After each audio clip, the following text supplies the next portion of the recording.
Right, morning everyone. So we're going to talk about drug discovery this morning for the next couple of hours until about 1 o'clock. I'll have a break in the middle. This is all being recorded on Panopto, so the slides are on Canvas. This is all going to be on Panopto. There are previous, last year's slides, and recording is on Panopto as well, so it should all be there. I've not printed out any handouts, but if you can find them on Panopto, or you might want to make notes or something like that, I don't know. So we're going to be talking over the next couple of hours about the process of drug discovery. So within the context of this module, so bench to market, the module talks about development of drugs, production of drugs, marketing, regulation, various other bits and pieces. So this morning we're going to focus on discovery. I've got you again on Thursday morning, and we're going to talk about the regulatory aspects, but we're going to focus this morning on how and why companies go into the development of drugs. And we'll sort of go through the whole process of the developmental pathway, and this will lead into talking about regulatory aspects on Thursday morning. But we'll kind of start with the sort of more sort of general question of why will a company want to start making, developing, inventing, discovering drugs in the first place. You will probably already be aware that this costs an absolute fortune, so it costs a great deal of money to develop a new drug. So the starting point will be not taken lightly. So it's very expensive to develop a new drug. So a company will have to be absolutely sure it wants to develop a new drug in the first place. So pharma companies will make a decision to develop a new drug, and they could do this in a sort of one of three areas. So they might want to develop develop a drug in a new disease area. So if you look on a pharmaceutical company website, so if you go to GSK or Pfizer's website or whoever, Novo Nordisk, you'll see that on the front page they will talk about their pipeline, so what's being developed at the minute, and they'll talk about their disease areas. So each company will focus on particular disease areas, and these might be things like infectious disease or cardiovascular, oncology, so cancer, arthritis, respiratory, CNS, things like immunology, immune diseases are very popular at the moment. So it may well be that the company wants to enter a new area. Now, obviously, this is going to be a very expensive thing to do because it will need to develop expertise in that area, it will need to start from scratch in that area, and it will need to sort of develop a new team.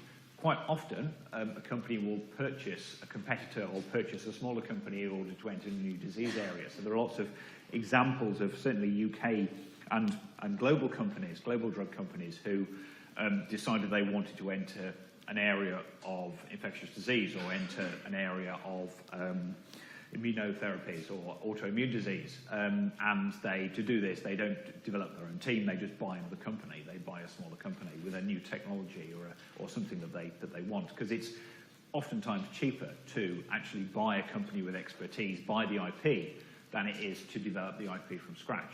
So that would be a sort of big area, a big decision to enter a new disease area. Scaling back from that, they might want to work with a new drug target, and we're going to be talking about drug targets on the first part of this session.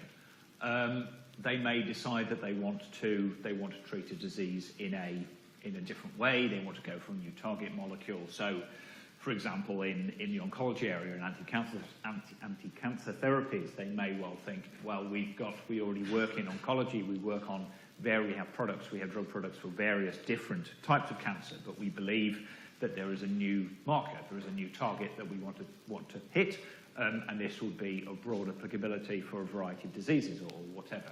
So they might want to work with this new drug target, and this would be common to a lot of the disease areas. Alternatively, you might want to expand an existing therapeutic area. Now, this bottom one is the one which is the most common, really. So the bottom one, expanding existing therapeutic areas, are the ones where it's least effort, if you like, because if they are already working in this area, then they will be generating a new drug for something in this area. So if we think about, let's say, statins for maintaining blood pressure, lowering blood pressure in individuals at risk from heart attack or heart disease, it's a lot easier to develop a new variant of the statin molecule than it is to develop a whole new class of drugs to a whole new target. So one could fairly easily envisage that it's easier to develop an existing drug into a new product than it is to start with a blank sheet of paper. So oftentimes expansion of existing therapeutic areas will be a common way in which drug companies will develop new drug products. So they may have new research findings, they may be going for an unmet medical need because an unmet medical need essentially means they'll be able to sell something. I've not mentioned money in terms of selling stuff so far, but obviously all of this is tied in with selling stuff. So drug companies will only, the bottom line is, drug company will only start developing a new drug product if they believe they can make money out of it, because drug companies are commercial institutions. They need to make money, they need to pay their shareholders. And there's a great deal of debate about whether drug development should be in the hands of the private sector. And we're not really going to go into that this module, because the ethics of drug development are a huge area, and you can discuss it for hours and hours and hours. But the situation is that drug companies are commercial, and everything needs to generate a profit, otherwise it just wouldn't work. So we've got new research findings in certain areas. This is a common thing, but frequently there'll be an unmet medical need. So there'll be a group of patients out there where the drug company says, right, here's a group of patients, they've all got this weird disease that no one's treated yet, there's no drug left on the market, we could sell those individuals a drug, and we could develop that drug and we could go through that way. Drug companies might think they could do better than a competitor, although this is a tricky sort of area, because drug companies, because they're so huge, drug companies are very, very large companies, very, very large turnovers, and there's a certain amount of game theory involved in competition between drug companies. So GSK's objective is not to take all the other drug companies out of business. It needs to compete in a fair and equitable manner. So a drug company may well think it can do better than their competitor, but it will only do better than the competitor to a certain degree. It won't try and take another company out completely. Obviously, there needs to be a lot in the way of marketing surveys before a drug development pathway is initiated, because a marketing survey will tell the company how much money they can make at the end of the process. Now, you already know, hopefully, that the drug development process takes years. It will take 10 to 15 years. So there's a huge investment. So that the bottom line is always money. So the company will start out from this position, and they will say, right, what do we want to do? What do we want to develop? Do we want to take one of our existing drugs and improve it? So we'll have already knowledge on the disease state, knowledge on the drug, knowledge how to make it, knowledge on the analytics on the development side. Can we just adapt all of those things to perhaps a new disease area? So if we've got a drug that combats colorectal cancer, can we adapt it? Can we modify it so it combats breast cancer or ovarian cancer or something like that instead? Or are we going to go for something completely new? And obviously it depends on the company. Most companies in their pipeline, if you look at the pipelines of most companies, they shout about them quite a lot, and they will be available on the website, and it will say what areas they're developing drugs in. As you will see, if you go to the drug company website, they will have a lot of these things ongoing at the same time. So they will have some brand new drugs, they'll have some drugs which are variants of existing drugs, and they'll have a varied portfolio. So some will be high risk and some will be lower risk. But clearly, it's not always. This is not always the only starting point for drug development. So we have an example here of a drug which was developed for one thing but is used for something completely different. So can anyone recognise the picture here? Anyone? Sorry? Yep. That's the proper name. Trade name? Viagra, yes, absolutely. So Viagra it was very big about 10 years ago. Viagra was huge. And it's still a highly selling drug. And if you don't know what it's used to treat, so it's used to treat erectile dysfunction. So it's very popular in a subset of the population, so with a certain age demographic. But it was not developed to treat that disease. So does anyone know the story of this drug, what it was actually developed for? Blood pressure, absolutely, yes. So Viagra was developed initially by Pfizer as a treatment for high blood pressure. So it was designed to reduce blood pressure. And they developed the drug, and they put it out to clinical trials. And the male participants of the clinical trials noticed there was a side effect during the clinical trials. And Pfizer realized at that point, well, actually, it's not very good at controlling blood pressure, but it does something else. It has another physiological effect. So Pfizer then switched over the development process away from a drug which is used for the treatment of high blood pressure to a drug which is used for the treatment of erectile dysfunction. So not all drugs come to market for exactly what they have initially been developed for. So there are many examples of anti-cancer drugs which have been developed for one particular form of cancer, but eventually are used for treatment of a different form of cancer. So the process looks a bit like this. So we have a multi-stage process. There may well have been some material on this sort of thing, on this sort of process flow diagram in Anita's lectures yesterday morning. So we start out with a therapeutic target molecule. So our therapeutic target is the molecule within the body that the drug is going to interact with in some way. So we're going to talk about how that can happen and what sort of thing that might be.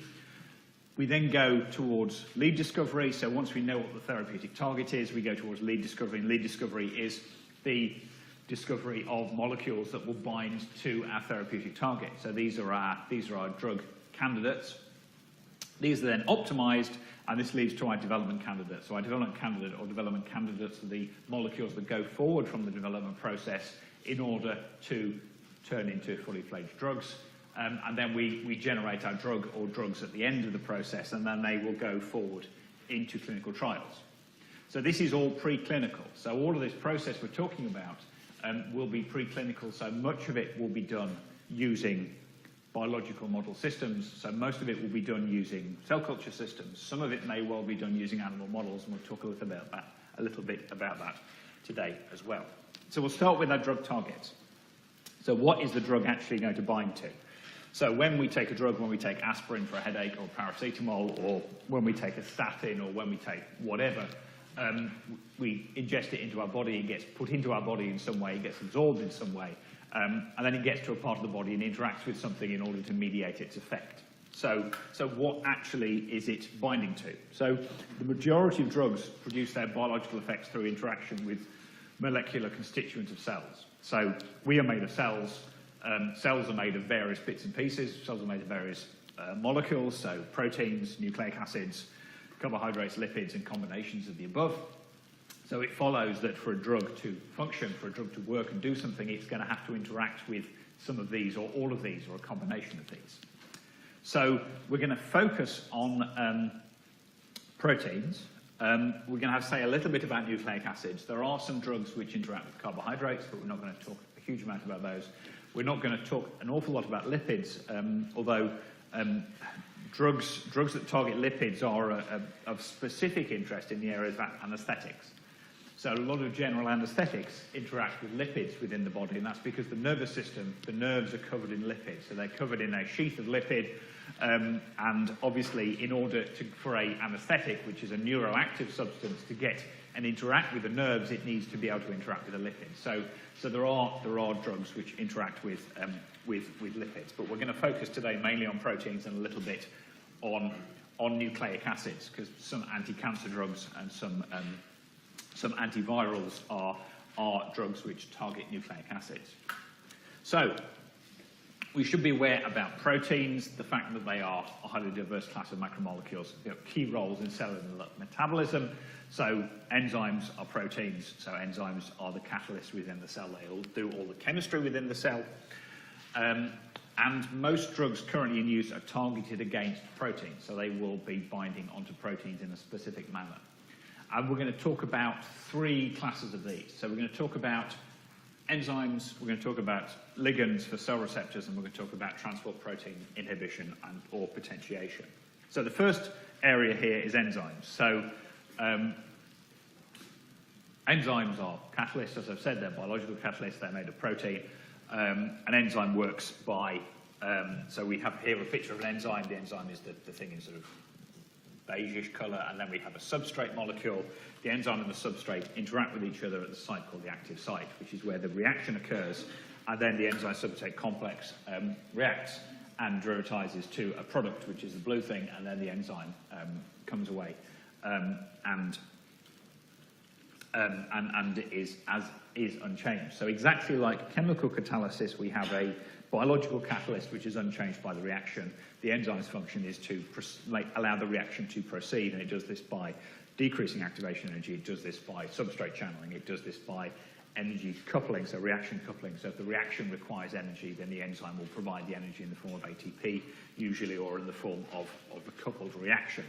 So all of the reactions within cells and within the body are catalyzed by enzymes. So if we have any sort of disease state which is mediated by an enzyme, so if there's any disease where an enzyme is involved, or an enzyme is slightly different, or an enzyme is doing something it shouldn't necessarily be doing, then we could potentially prevent this process from happening. And this is called enzyme inhibition. So with enzyme inhibition, what we have is we have an inhibitor molecule. The inhibitor molecule binds to the enzyme at the active site normally. And we can see that the inhibitor is a similar sort of shape and size as the substrate molecule. It binds to the active site and it stops anything else getting into the active site. So what we have essentially is we have a way to block the enzyme off. We have a way to decrease the rate of the reaction. Now, inhibition can also occur at a site distal to the active site, which is called allosteric repression, but there's plenty of literature online about allosteric regulation. So I'm not going to talk too much about that today. So an example of enzyme inhibition is Viagra, sildenafil. So sildenafil is the molecule on top, and what sildenafil inhibits is an enzyme which is involved in the breakdown of cyclic guanidine monophosphate. So cyclic guanidine monophosphate is the molecule at the bottom. So you might well say, well, in the previous picture, what we saw was our substrate in yellow and our inhibitor in brown. Those are very similar sorts of shapes. Those are similar sort of shaped structures, and we can see how the inhibitor gets into the active site because it's a similar shape to the substrate. But what about these two molecules here? What about sildenafil and cyclic guanidine monophosphate?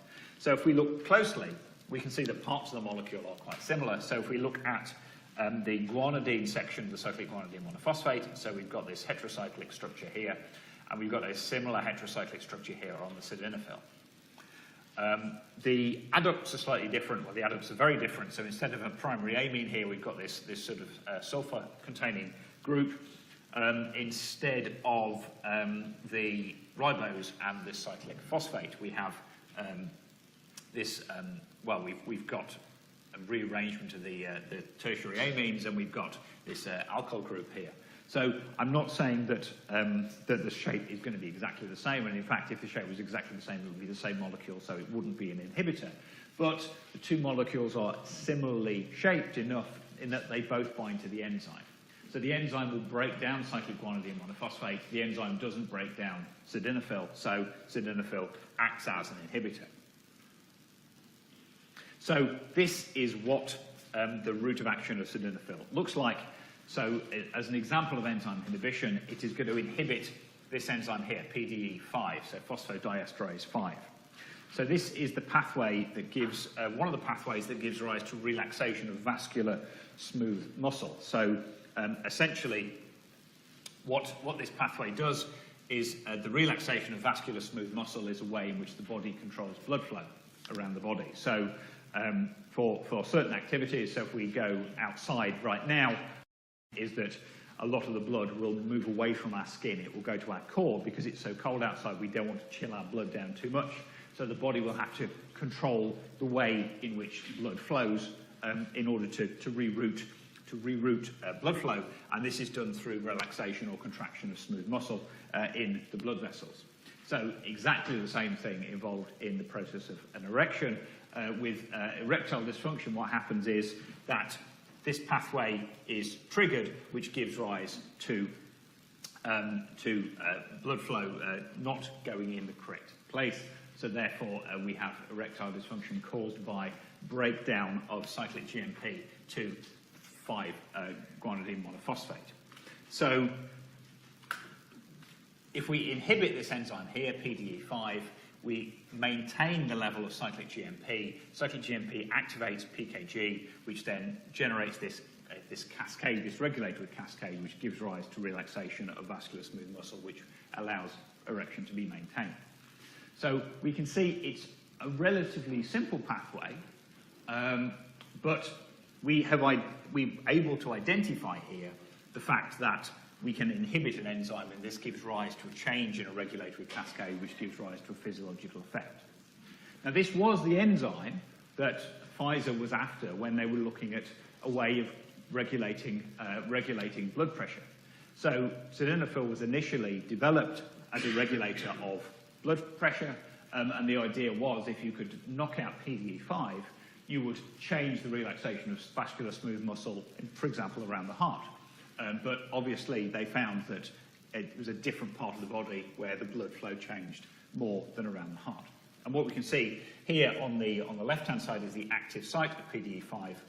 So we've got the active site of PDE5 here, we've got a phosphate group, and we've got sildenafil locked into the active site. So they were able to determine how the drug actually binds within the active site. So this is an example of a structure-function relationship, which we'll come back to a little bit later, which allows us to determine how the molecule actually works, how the drug molecule actually works. Okay, so that's an example of a enzyme inhibition, which gives rise to a physiological effect. So there are lots of drugs out there which are enzyme inhibitors, and so that's kind of one broad class. The second broad class of drugs, probably more common than enzyme inhibitors, are receptor agonists and antagonists. And this is because an enzyme is inside the cell. So enzymes are mainly located inside the cell. So in order to inhibit PDE5, the drug would actually have to get inside the cell, because PDE5 is located intracellularly.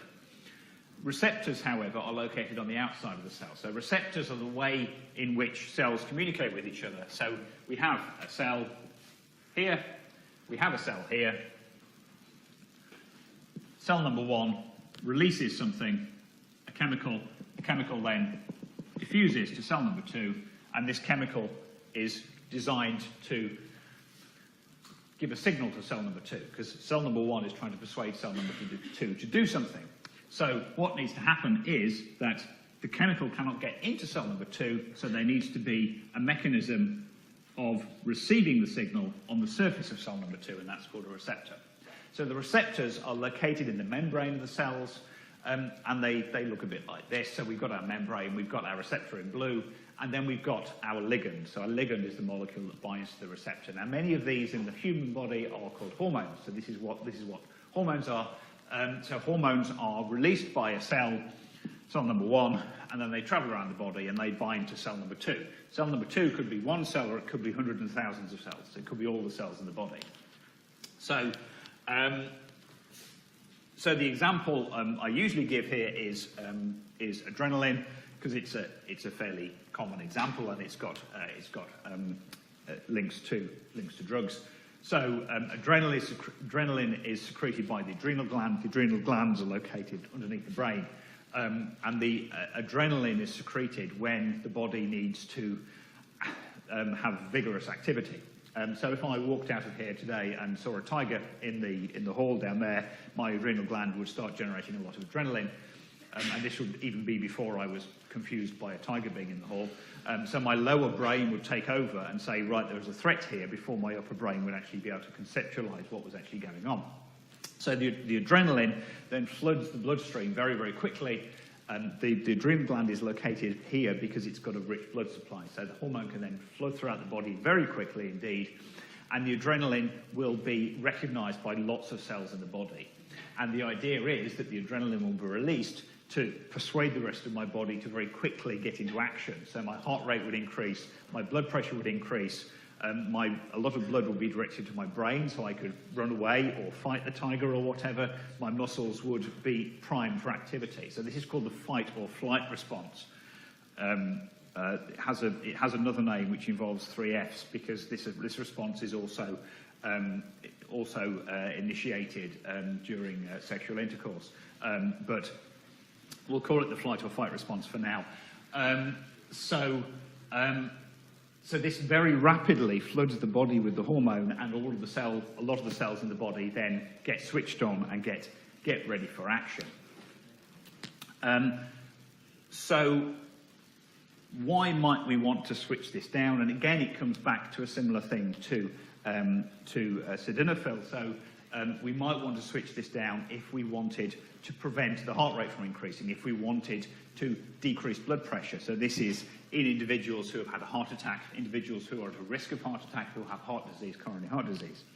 So in these cases, we would like a drug molecule which will bind to our adrenaline receptors, which will prevent the heart rate from increasing and prevent blood pressure rising, because that would be dangerous in those individuals. And these are called beta blockers. So beta blockers are beta adrenoreceptor blocking agents. Beta blockers are very widely prescribed drugs in the UK and the US because instances of heart disease, coronary heart disease, are massively on the increase. And at the moment, beta blockers are also prescribed to individuals who are perceived to be at risk of heart disease. So in a lot of cases, they're taken as a preventative measure. So the beta blockers bind to the receptors, the adrenaline receptors, and they inhibit the effect of adrenaline. So that means the body can release loads of adrenaline, but the adrenaline is not, the signal of the adrenaline is not received by the cells, because the cells have got their receptors blocked by the beta blocker drug. And this is called an antagonist. It's called an antagonist because the drug molecule is antagonistically interacting with the receptor molecule. So the adrenaline can't receive the signal. Now, individuals, if they go walk down the street and see a tiger, then clearly they won't be able to run away as fast, but that's probably a small price to pay for not having a heart attack. So what do these actually look like? So we've got adrenaline at the top. Its proper name is epinephrine. So this is what adrenaline looks like. This is what the adrenal gland generates in large quantities when we see a tiger. And then we've got some various beta blockers down here. So the first one was propranolol. So this was a massive blockbuster drug. When this was first put on the market, these started to be developed by drug companies when they realized that coronary heart disease and heart attacks were a very big problem, mainly in the US, due to rising levels of obesity, changes in diet, saturated fats, stuff like that. So propranolol was generated as a beta blocker. It was a non-selective beta blocker.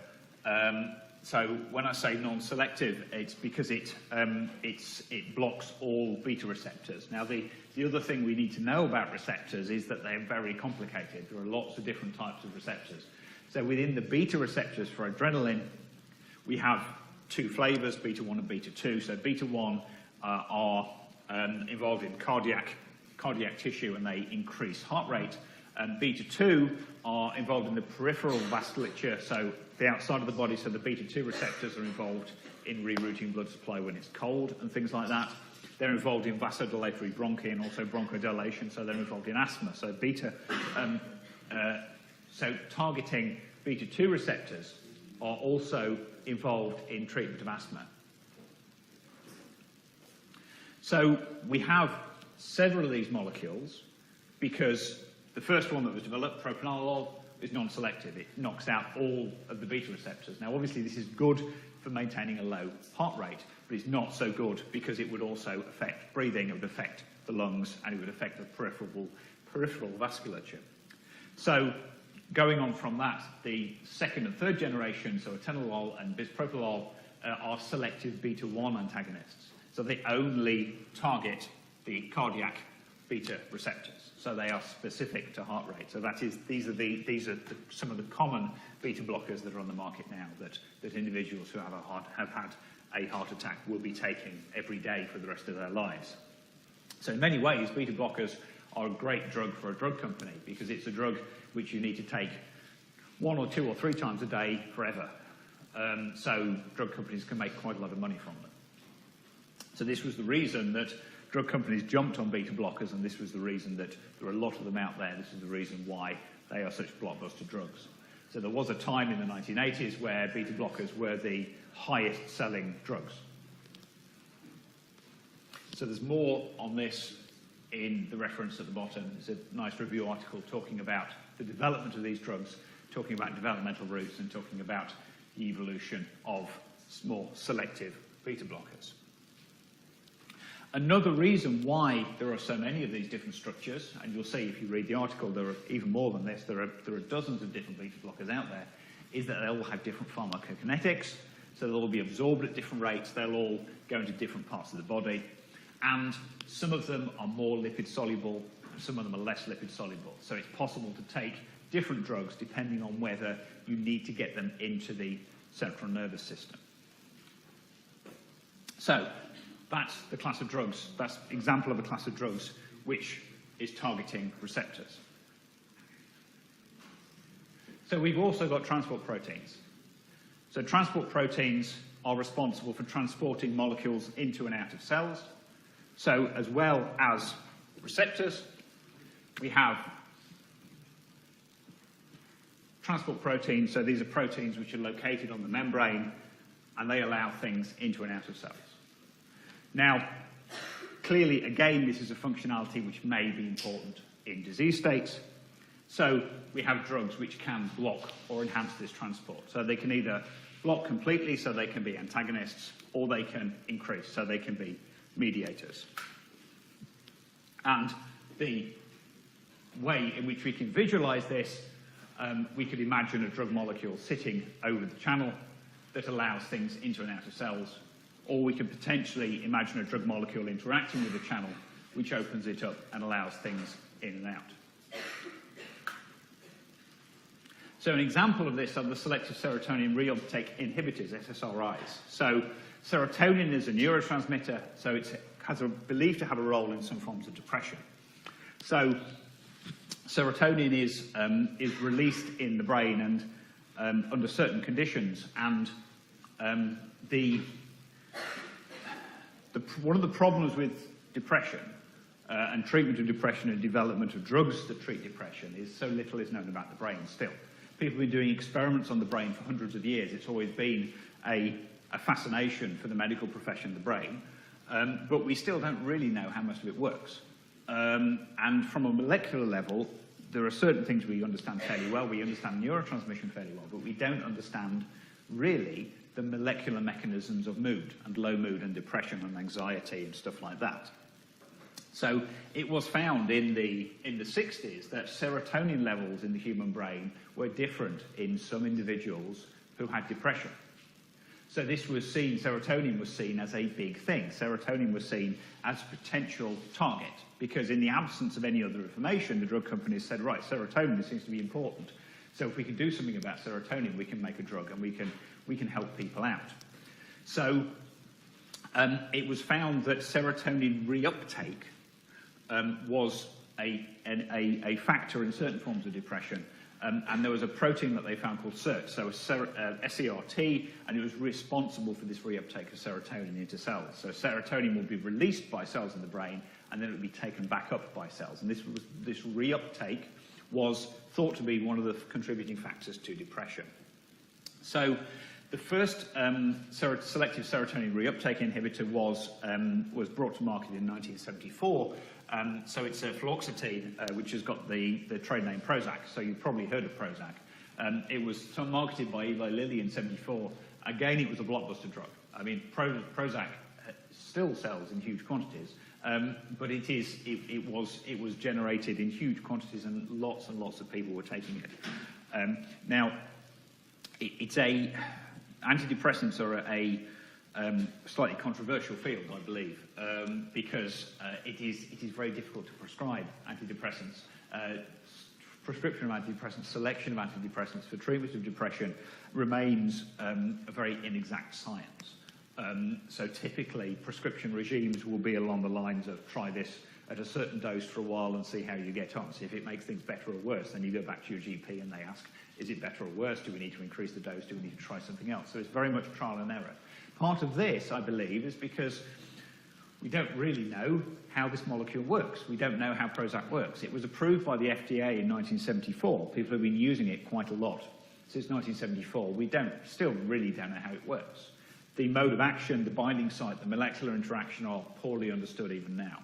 So we can see that serotonin looks like this, and we can see that Prozac looks like this, and there's not a great deal of overlap. So it's very difficult to get a clue as to how serotonin and fluoxetine actually map onto each other. So we understand that Prozac probably binds to a secondary site on the SERT protein, but it is still poorly understood.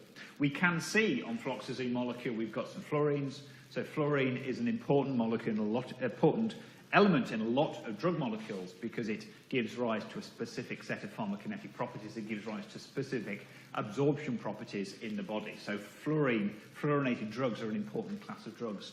And we can see that the rest of the molecule is relatively simple. So this was a drug which was relatively simple to make in the 70s, and it's been prescribed quite heavily ever since, for good or for bad. A second example of a drug which is involved in treatment of depression and anxiety are benzodiazepines. So this, again, is a drug you've probably heard of, which is Valium. So Valium is a type of antidepressant. Again, it's prescribed to individuals with certain types of depression or by certain GPs or a combination of both. And again, it's been very widely prescribed, especially in the US. So benzodiazepines are a class of drugs which target GABA receptors. So GABA is gamma alpha butyric acid, so it's the molecule at the top left. GABA receptors are chlorine channels and are inhibitory. So GABA is an inhibitory neurotransmitter. So GABA is released, and GABA prevents the GABA channels from opening. When the GABA channels are not opened, then the chloride ion can't get into or out of cells. Benzodiazepines potentiate this inhibition, so they enhance the inhibitory effects of GABA.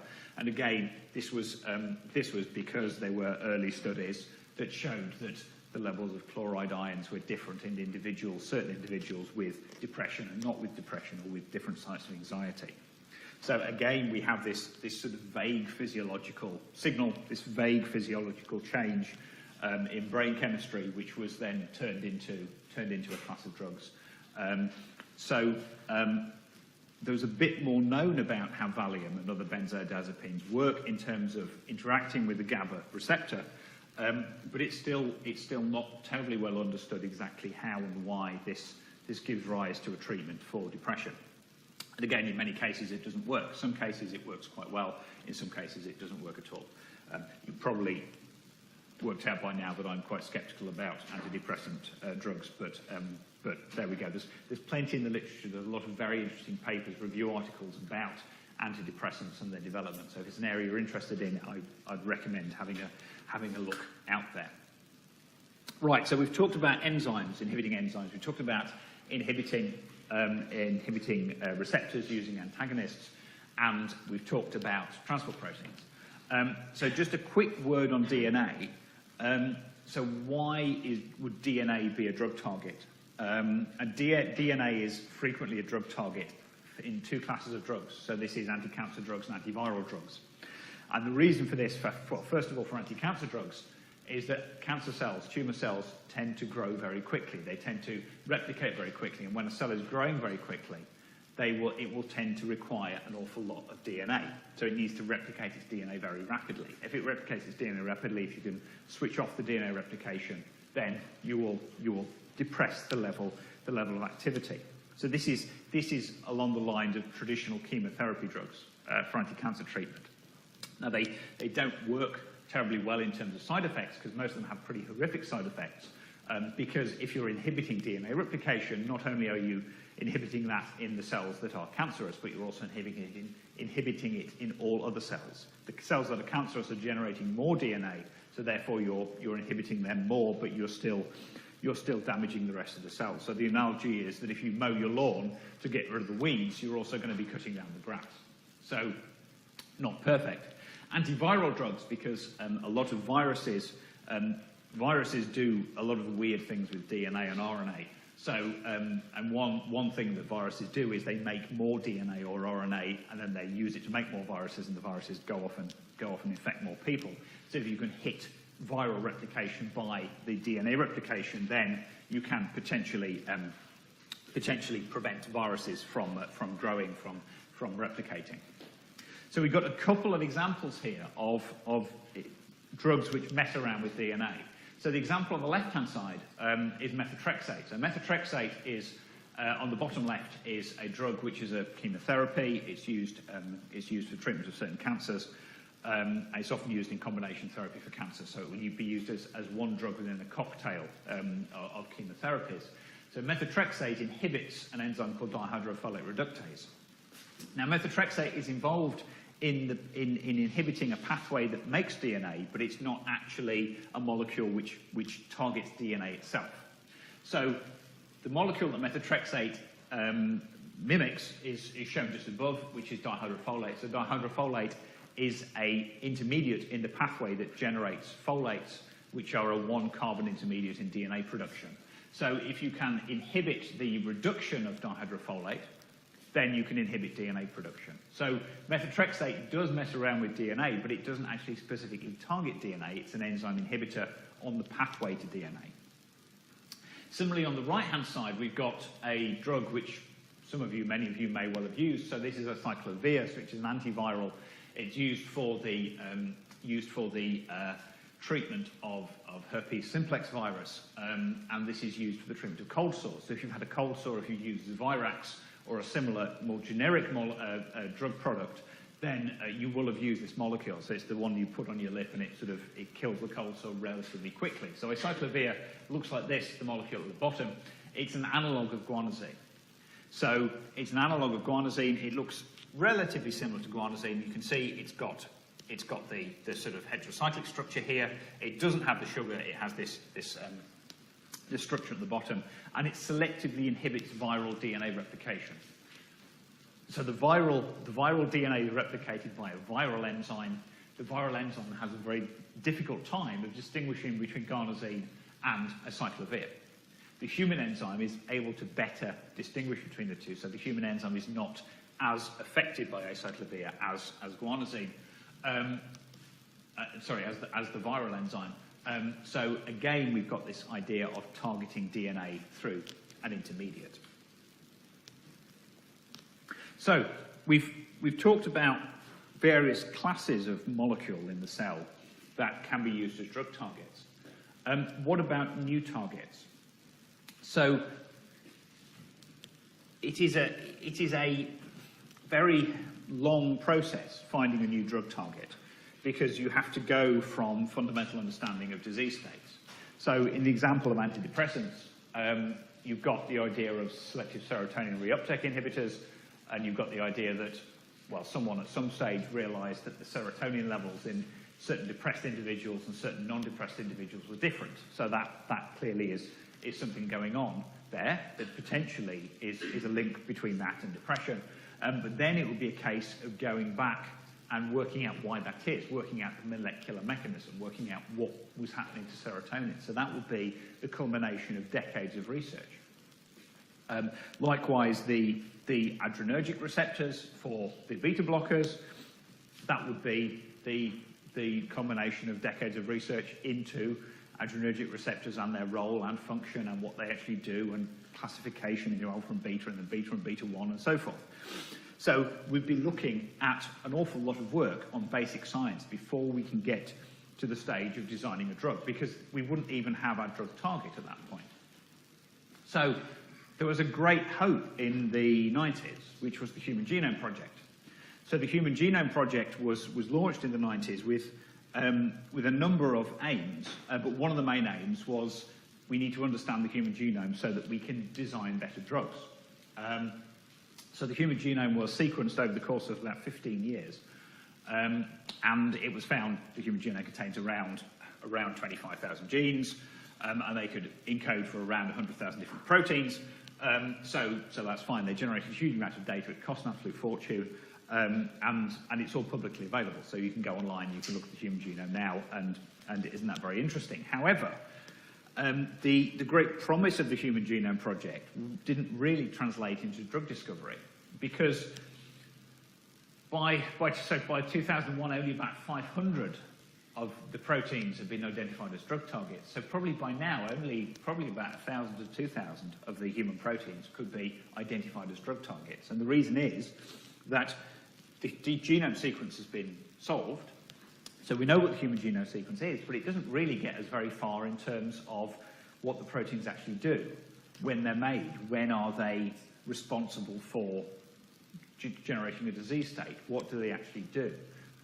Less even, what structures do they have?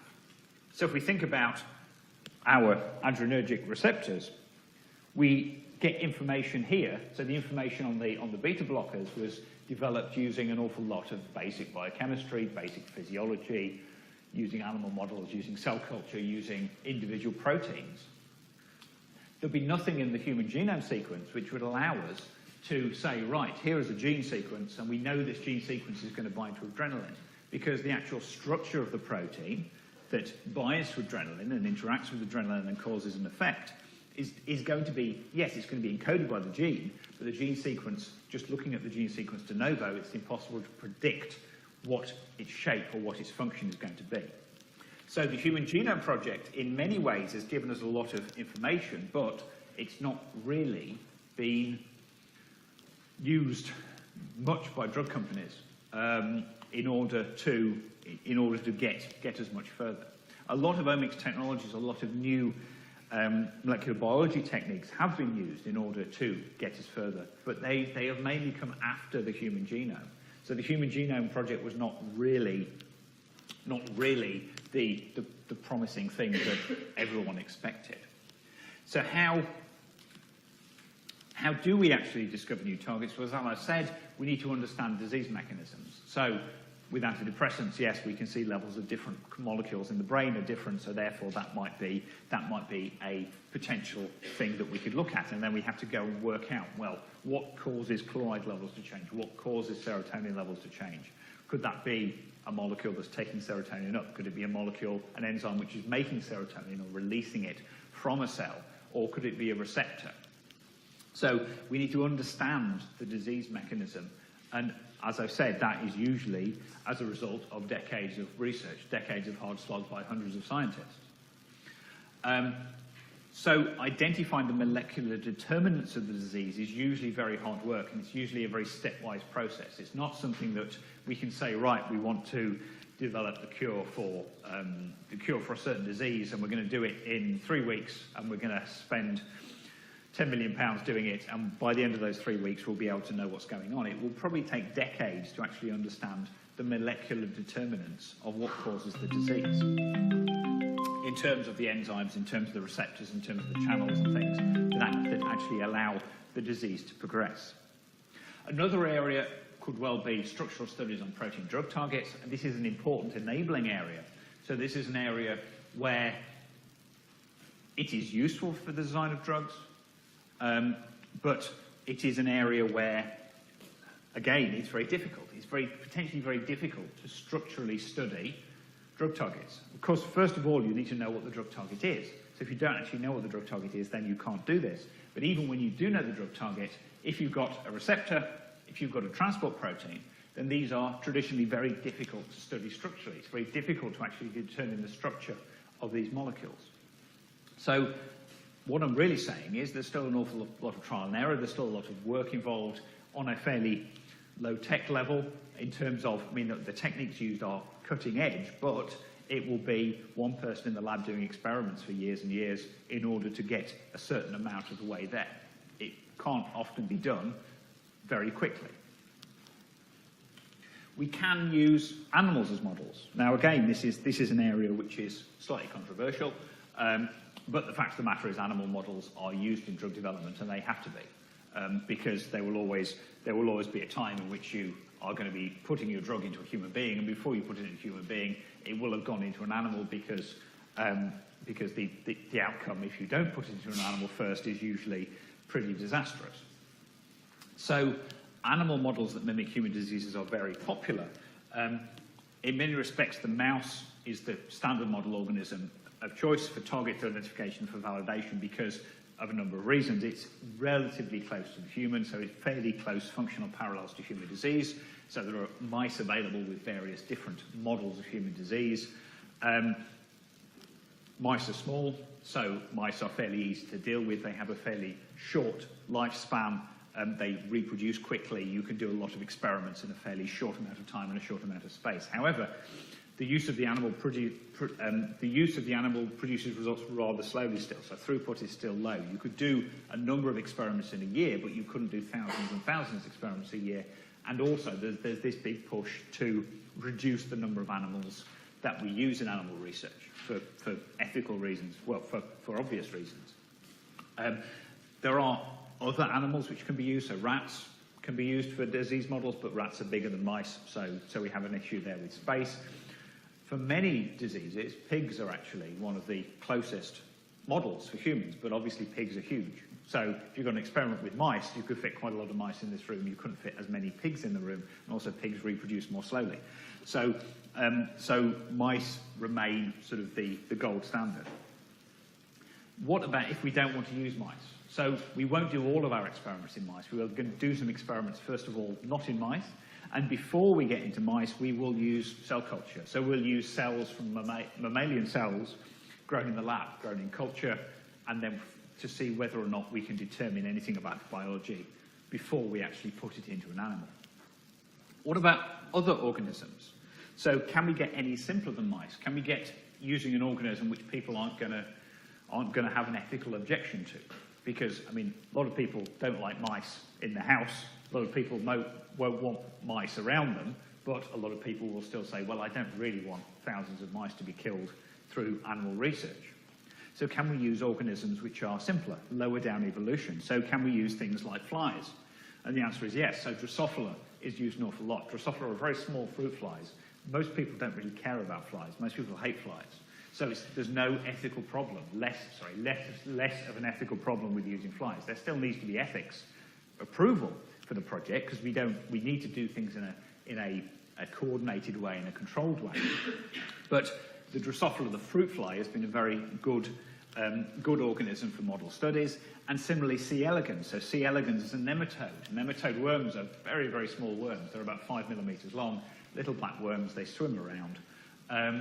And again, people generally don't have an ethical objection to work on nematodes. Similarly, a lot of people working with fish at the moment. So a lot of people working with zebrafish. So the zebrafish embryos are, again, a useful model for human disease. And we can go even smaller. We can get to single-celled organisms. So we can go to yeast, we can go to bacteria.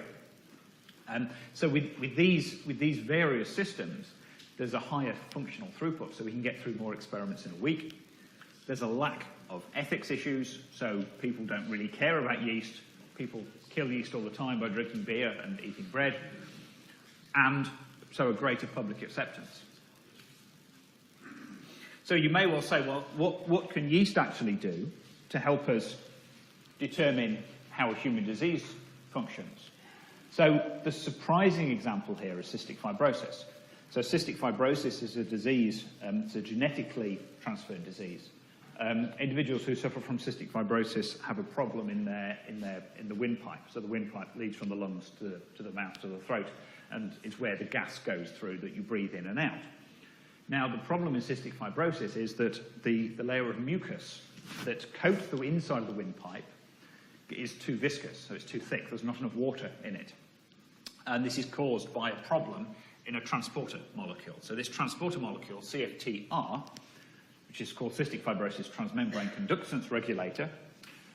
So this is a protein which is in the trachea, in the windpipe, and it's a transporter of chloride ions. Now, normally, it transports chloride ions outer cells, and that maintains the correct viscosity of the mucus. So the mucus can then be moved up the windpipe by cilia, which are little hairs which flick it up to the back of your throat, and then you swallow it. So that's how you keep your airways clean. It's a bit revolting, but there we go.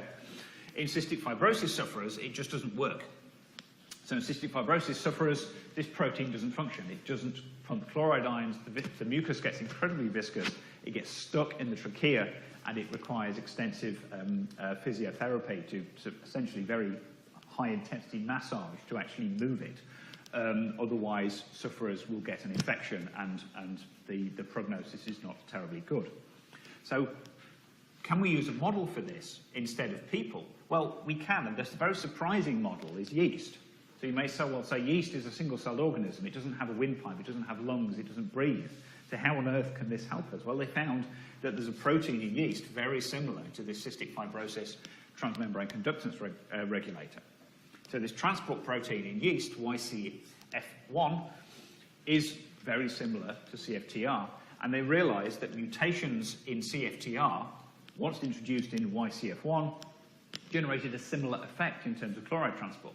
So you have a protein in yeast you can do experiments on, you can look for how drugs interact with the protein, look how mutations change the protein, and this has direct relevance to humans. So you can do all the experiments in yeast, and you don't need to go anywhere near a person. And similarly, the second rather surprising example here is Alzheimer's disease and C. elegans. So C. elegans are worms, tiny worms about 5 millimeters long, and they are being found very useful for the study of Alzheimer's disease. So Alzheimer's disease is a neurodegenerative disease where sufferers exhibit a range of symptoms, but one of those is memory loss, and extreme memory loss in many cases. So PS1 is a human gene which has been found to be involved in certain forms of Alzheimer's, and it's a human gene for a protein called proselenin. And they found that there was a similar protein in C. elegans, a similar protein in these worms. And again, they were able to introduce mutations in the worms that resulted in a defect in memory. Now, you may well say, well, Alzheimer's, certain forms of Alzheimer's, an individual will lose memory and they will forget who people are. You may well say, well, how can you test that in a worm? Because a worm hasn't got eyes and it can't recognize people anyway. But the worm does one thing very well, which is thermotaxis. So thermotaxis is moving towards the correct temperature. And it will remember where the correct temperature is in the growth chamber. And they found that the worms can remember if they introduce mutations in these genes, then the worms forget where the correct temperature is. So essentially, again, instead of doing experiments on people with Alzheimer's disease, which ethically is more or less impossible, they're able to do it in C. elegans, which is this worm that no one really cares about. So, if we have a break now for 5 minutes, if we start again at 10 past, please, and then we'll go through design approaches.